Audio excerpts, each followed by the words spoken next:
All right, John. Thank you very much for inviting me here to Arendal in Norway at MORROW Batteries. Welcome, I want Simon. to talk with you about the innovation you provide. But first off, how did you find into the field of batteries? Oh, good question, Simon. And thanks for coming by. I think it's wonderful that you're touring Norway, and it's a good opportunity for us to welcome you here. And I found into the field of batteries about 15 years ago when I was studying in California. Mm-hmm.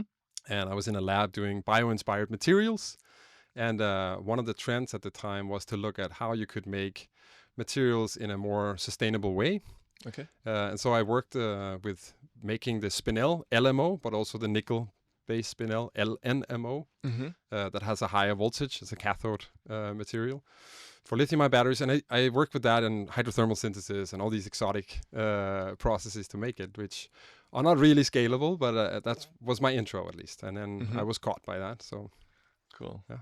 And how did you segue then over to MORROW, or found the way to MORROW? Yeah, Or founded so MORROW, better to say. yeah. So coming out of the university in California with that um, information and that material, we're trying to set up a startup to actually scale that. Mm-hmm. And in the end, that failed for me at least, and I instead took up a job with a company in Denmark called Topsø. That was a catalyst and still is a catalyst company that has a lot of process know-how how to make materials, and thought, oh, this is a new business area we can venture into to do battery materials. Even back then, I think for me, making battery materials and producing batteries in Europe was a key ambition.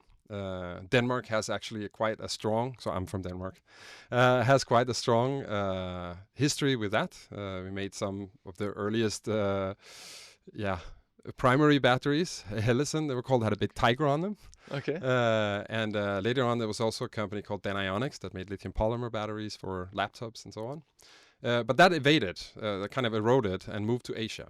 And for me, the ambition was to bring some of that back. And so starting from the material side, I spent about a decade in Topsø actually building up, together with colleagues, their new business unit that is trying to commercialize LNMO, but also successfully scaled up the sodium-ion cathode material for Faradion, a UK startup that was later bought by Reliance. And so I was integrated in a lot of the startup environment around battery materials, especially, both on lithium and sodium-ion batteries. And during those talks, things started to stir in the Nordics. There was Northvolt that wanted to build a gigafactory with, of course, some Tesla execs that came back and had the same vision to bring some of that manufacturing capability to Europe. And in Norway, there was this ambition to also jump on that train. Yeah.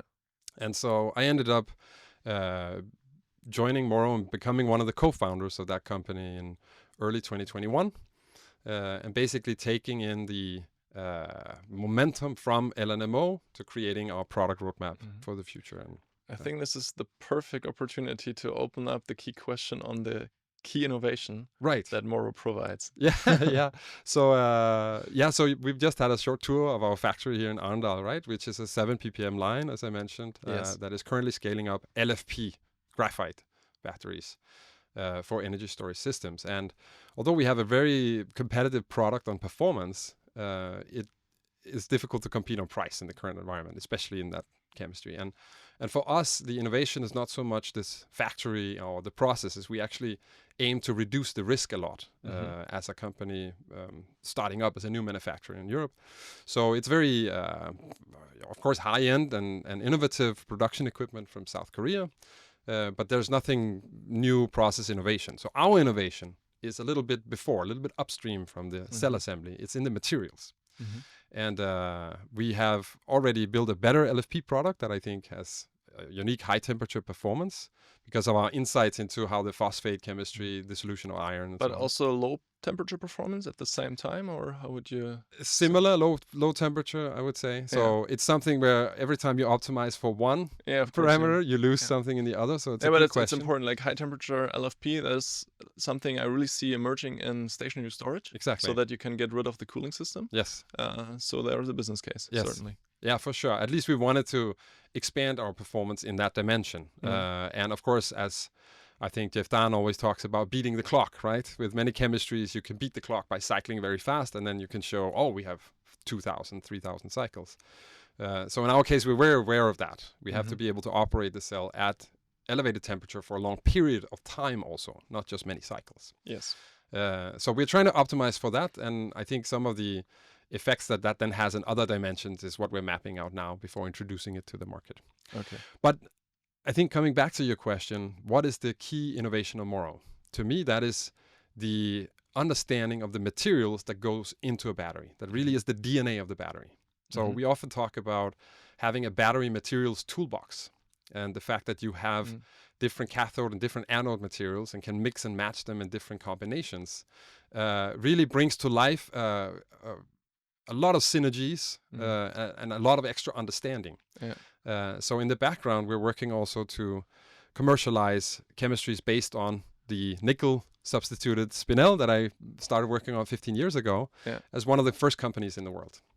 So we have two versions of that where we combine that with graphite anode, but also a niobate anode. And that gives two very different systems, of course. Yeah. But the whole concept of having owning and understanding the battery materials toolbox and then using that to innovate, that's the core of Morrow. Yeah. That is the cell format, right? Yes, that's the cell format. And I think unique about when you elevate away from the graphite potential is also that you can use aluminium on the current collector on both sides. So this is actually the first LNMO-X prismatic cell that was ever built. We saved it as a kind of a relic, and the team kind of preserved it. So it has crappy welding and so on, but it's the first LNMO-XNO cell in the world. Yeah.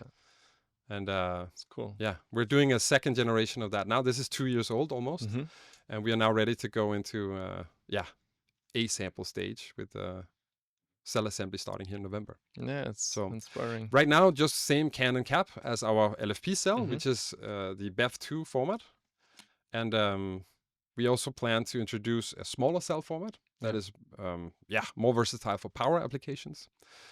So one of the big advantages that you could say with our infrastructure, which is not only the factory and the development center you've seen here, but also the research center in Grimstad, but that is that we have quite a lot of flexibility. So for us, doing a format change, of course, the first time will take some time, but we have quite a wide flexibility corridor. Okay, gotcha. So we're able to, of course, code in those dimensions, but also stack and assemble in quite a wide range. Yeah. We can't go up to the blade cells. So for that, we would need a new development line. But we can definitely work in a format that I think also would be able to address automotive eventually. Yeah. So, and you can place them on the shelf if you like for some advertisement. Yeah, good. I'll do that. Let me ask 3 key questions that I ask every participant, every executive that is entering this van on the battery expedition. Starting with the first one. What key challenges do you see holding the European or the build of the European battery ecosystem back? Yeah, that's a really good question, Simon. And I think also part of your journey, right, to uncover this. And to me, there's the obvious challenge that it is not an established industry in Europe anymore. We had the chance maybe 2 decades ago. And now we have to start over. And so the challenge is the allocation of capital, the patience, stamina to carry that through. Even bringing a factory like the one we just walked through into production will be very difficult to compete on price. So you need some patience in order to really get to a point where our shareholders and in general the company as a whole will be a revenue or profit-making company. Gotcha. So patience, I think, is a key challenge. I would also say technology flexibility is a key challenge. We've recently seen, and now recently is, I'm talking 5 years, but we've seen a great shift from NMC. When I was in China 2018-19, everyone were making NMC and even trying to convert LFP plants to NMC because you're right. Some of the now it's completely pivoting, at least in China, not in Korea, right? But in China, Yeah, and I think also the automotive industry that perhaps back then had an idea that, okay, to get the proper range, you needed NMC. And the incentives in China were structured that way, right? That's why you could only obtain incentives if you actually switched to NMC. Yeah. It was not a chemistry-specific incentive, but it was locked at a certain energy density. And what I want to say with that is just to illustrate how quickly sentiments can turn. It could also have been cobalt supply that vanished, and then suddenly the only alternative was LFP. Now the world is increasingly dependent on LFP out of China, and if that becomes restricted or not cost competitive, then what, right? Yeah. So you have to constantly remain, and that's, I think, a key challenge also as you're building an industry. You have to remain flexible. Yeah. And that's one of the core principles for our infrastructure rollout, Mm-hmm. that we have flexibility not only in formats, as I just explained, But in chemistry as but well. also in chemistry, yes. Mhm. And yeah, I think that finally, perhaps it's third challenge you could mention, that collaboration is I think strong academically, but Mm. industrially there's very little, and that's why I subscribe to your mission very much, because we could learn so much from each other in Europe without kind of revealing business secrets and Mhm. helping each other on the way. But it's difficult to make happen. Yeah. Let's frame this positively. If we look at Europe and the unique potential that is out there, what would you name in a couple of bullet points? So I think we have a unique capability and desire to innovate in Europe. Mhm. And I think history speaks for us in that we may be slow, but Mhm. that we make really groundbreaking innovations. And I think we have to put that into the mix. If we only stick to building up manufacturing footprint and competing directly on established technologies, Mhm. it's going to be a continuous struggle because we are already behind. Mhm. So I think one of the positive things is that we have a strength in innovation, Yeah. and the way that we decide to do things are very different than people decide to do it in other cultures. How, if you put it in one or two words? So So what is so different about Europe? I have my words for that, but I want to yes, hear yours. I think it's a desire to really understand and collaborate on some of the fundamental topics that Mhm. lie behind a product like a battery. Mhm. And through that, it's very difficult to predict. Of course, it's not linear, Mhm. but through that collaboration and that desire to really change the fundamentals, Mhm. that's where you have these, crazy leapfrog technologies coming from. Yeah. What was your take on that? When we push through. Yeah, when we push through, Yeah. yeah.